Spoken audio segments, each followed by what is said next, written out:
Hello students, आज हम लोग पढ़ेंगे इंग्लिश रीडर क्लास 5 का चैप्टर 3 है और कालिदासा के बारे में पढ़ना है। Sometimes a horse word can result into the finest improvement in a person's life.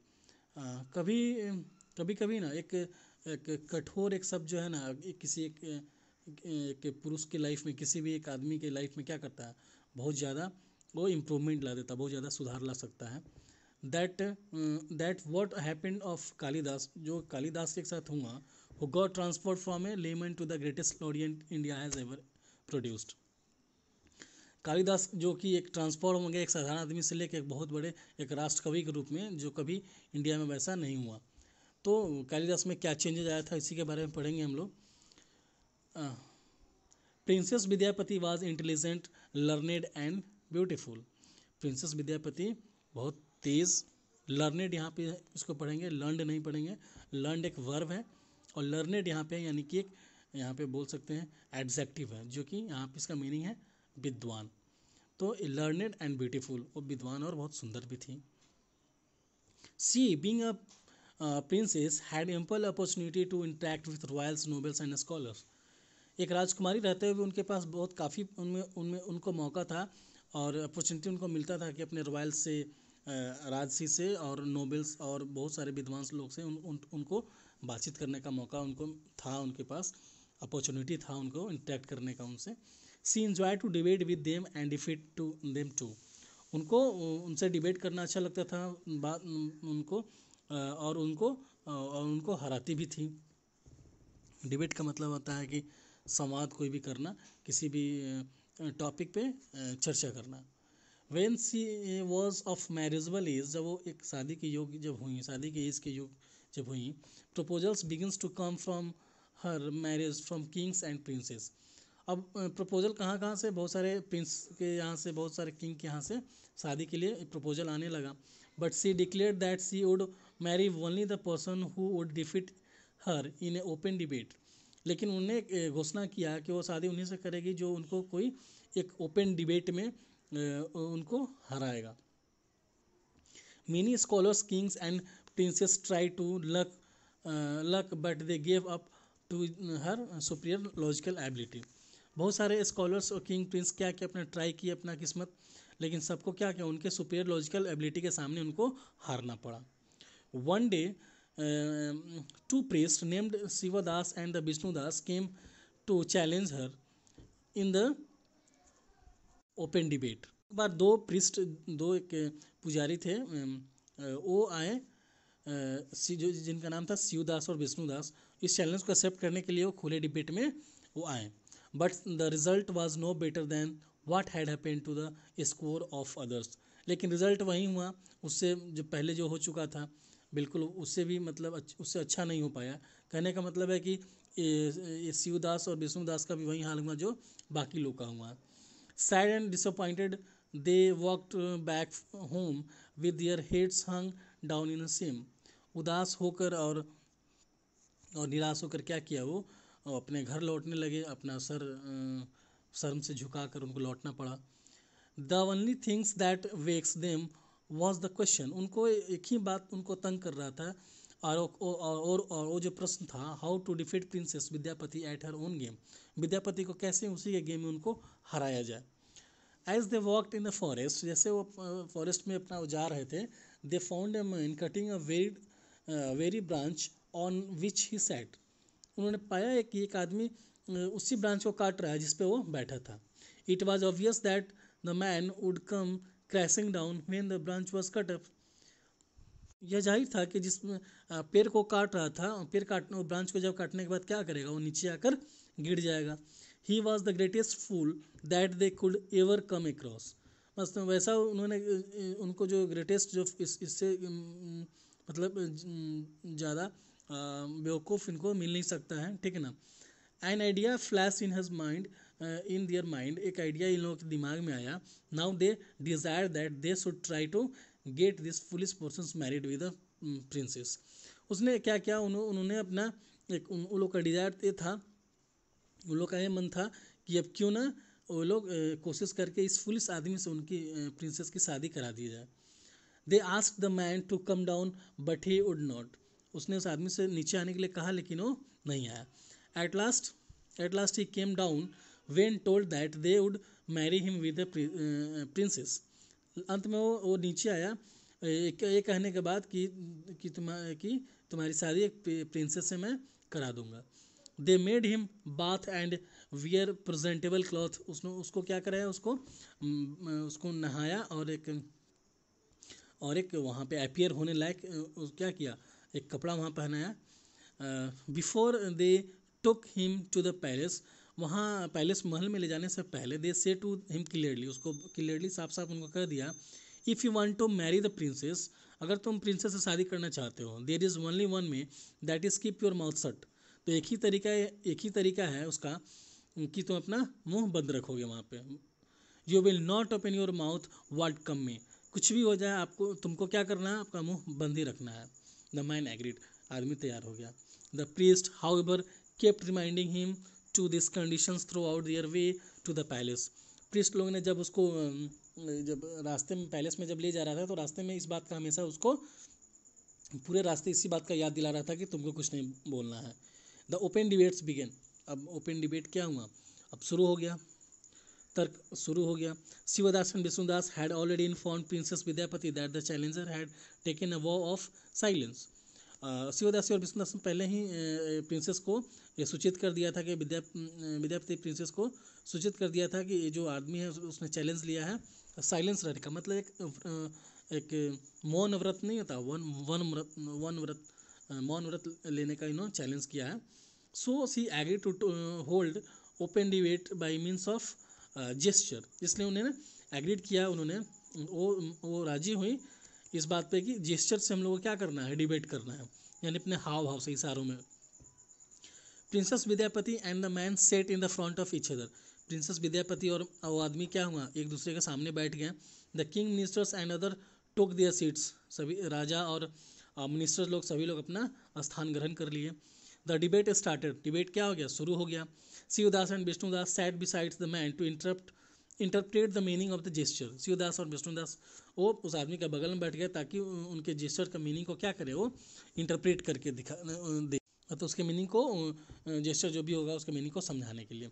Vidyapati raised her index finger up meaning that God is one. फिर विद्यापति ने क्या किया, अपने हाथ एक उंगली इंडेक्स फिंगर को क्या किया, ऊपर उठाया, और उनका मतलब ये था कि गॉड इज़ वन, भगवान एक है. However, the foolish man in front thought that she wanted to thrust that finger into his eyes. उसने आदमी ने फुलिस आदमी, मैंने सोचा उसके सामने एक उंगली दिखाया जा रहा है कि वह चाहती है कि मेरे एक आँख को क्या करे, उस पर हमला करने के लिए कह रही है, मेरा एक आँख निकालने के लिए कह रही है. सो ही रेज्ड 2 fingers, तो इसने 2 फिंगर निकाला. By which he meant that if she blinded him in one eye she would do her both eye. उसने ये सोचा कि उसने मेरा एक आँख, उसने मेरे एक आँख पे अटैक करने के लिए बोल रही है, तो मैं 2 बता रहा हूँ इसलिए कि उनके मैं दोनों आँखों में ब्लाइंड कर दूंगा, इसलिए उसने दो उंगली निकाला. Vidyapati demanded of Shivdas to explain the gesture. Vidyapati ने डिमांड किया शिवदास से कि अपने जेस्चर्स को एक्सप्लेन करें. He replied he mean that God and truth are the 2 sides of the same coin. तो उनके जेस्चर को क्या इन्होंने एक्सप्लेन किया, इंटरप्रेट किया कि इसका मतलब ये है कि भगवान और सत्य दोनों एक ही सिक्के के 2 पहलू है. Vidyapati nodded her head in admiration and raised her open hand meaning that the body was the combination of the 5 elements.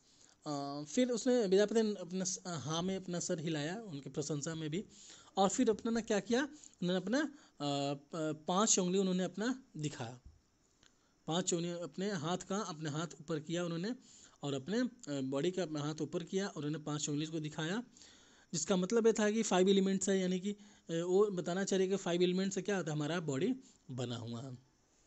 The body was the combination of the 5 element, body हमारा 5 एलिमेंट कॉम्बिनेशन से बना, इसलिए अपना क्या किया, अपना open hand ऊपर उठाया था. However the man thought she wanted to hit him with a slap. अब उस आदमी ने क्या सोचा, ये हमको ना थप्पड़ से मारना चाहती है. So he held out his fist.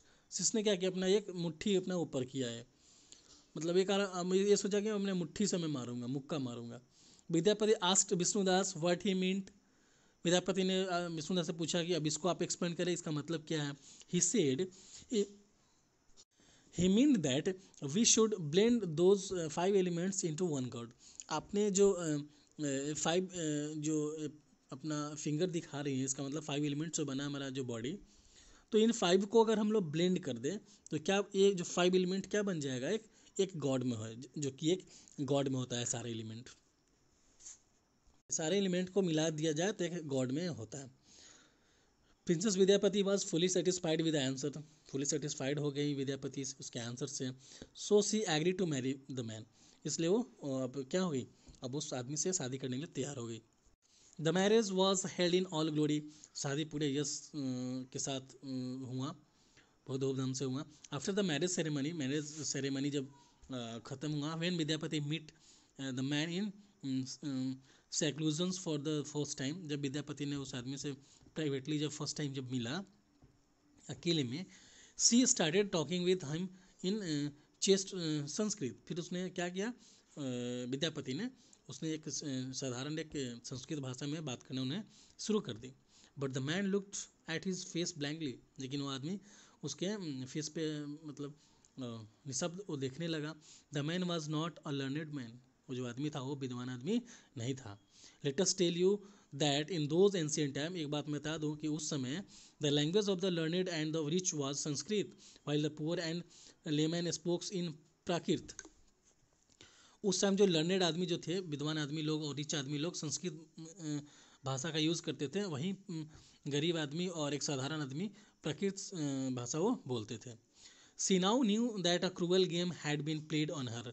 अब उनको समझ में आ गया कि एक बहुत ही एक क्रूअल गेम उनके साथ खेला गया है। She was dismayed at her fate. अपनी किस्मत पे से वो निराश हो रही थी, कोस रही थी। सी स्क्रीम्ड एट हिम, उस पर चिल्लाई, get lost never to come again. यहाँ से भाग जाओ, फिर कभी दोबारा में यहाँ मत आना। The man was deeply hurt at his insult at the hands of his wife. और वो आदमी बहुत ज़्यादा उनको हर्ट हुआ, क्योंकि वो अपने वाइफ के हाथ से वो इंसल्ट हो रहे थे, इसलिए उनको बहुत डीपली हर्ट हुआ। He return to his house with a firm commitment in his mind. अपने घर लौटा एक बहुत बड़ा कमिटमेंट के साथ, बहुत बड़ा एक दृढ़ संकल्प के साथ। He set down to devote all his time in studies. वो अपना सारा समय क्या किया, अपना वो दे दिया अपने स्टडीज़ में, पढ़ने में क्या किया वो देने लगा। In due course of time, कुछ समय बाद, the man mastered the Sanskrit language. वो उस संस्कृत मास्टर क्या हुआ, संस्कृत लैंग्वेज का वो मास्टर्ड हो गया। Not only this, the goddess of learning was so pleased with him that she could now sing in a verse. अब इतना ही नहीं, जो अब मतलब गॉडेस ऑफ लर्निंग यानी कि जो विद्या की जो देवी होती हैं, वो इतना उनसे खुश हुई कि वो उनके वो अब वो पोइट्री मतलब संस्कृत में ही वो पोइट्री गाने लगे, बहुत सारे कविता उन्होंने वो गाने लगे। He now started to write. अब उन्होंने लिखना भी शुरू कर दिया। He went on writing many epics and classic. वो क्या किया, और बहुत सारा काव्य और क्लासिक्स क्या किए उन्होंने, लिखना शुरू कर दिए थे। वो बहुत सारा लिखे, बहुत सारा एपिक्स और क्लासिक लिखे उन्होंने। The Meghadutam and the Abhijnana Shakuntalam are just two from his treasury of laureate that he wrote in his lifetime. Meghadutam और अभिज्ञान शकुंतलम उनके पूरे लाइफ का जो उनका जो ट्रेजरी था, जितने उन्होंने एपिक्स और नॉवेल्स क्लासिक जो लिखा था, उसमें से एक ही था अभिज्ञान शकुंतलम और Meghadutam. This man becomes famous by the name of the Kalidas because of his work. ये आदमी बाद में कालिदास के नाम से, इनके अपने काम से क्या हुआ, बहुत फेमस हुए। When the fame of Kalidas reached far and wide. और जब इनका कालिदास का जब नाम बहुत दूर दूर तक जब फैला, princess Vidyapati decided to meet this great scholar. Vidyapati princess जो थी, राजकुमारी थी, वो उन्होंने फैसला किया उस ग्रेट स्कॉलर से मिलने के लिए। She was astonished to find that it was none else but her banished husband. तो जब उनको जब देखी तो क्या वो बहुत आश्चर्यचकित हो गई कि ये तो कोई नहीं, ये मेरे हस्बैंड है, जिनको हम घर से लोग निकाले गए थे। She had never expected you, इसको कभी इसका एक्सपेक्ट नहीं की थी इस बात के लिए। The two began to live together leading a happy life for many years to come. ये जो दोनों क्या हुए अपने साथ में खुशी खुशी रहने लगे, बहुत सालों तक ये लोग रहे। Kalidas touch new height of literary excellence. Kalidas ने अपने इस साहित्य के साहित्य में बहुत ऊंचाइयाँ इन्होंने छुई। Many of his works have been translated into many languages of the world. और बहुत सारे इनके बहुत सारे काम को और बहुत सारे भाषाओं में क्या किया गया, इनका ट्रांसलेट किया गया, क्योंकि ये संस्कृत में था तो बहुत सारे भाषाओं में इनको ट्रांसलेट किया गया। He is known as the Shakespeare of India, और इनको भारत के शेक्सपियर के नाम से इनको जाना गया। तो ये था आपका चैप्टर कालिदास के बारे में, आप लोग पढ़िएगा। मिलते हैं अगले वीडियो में।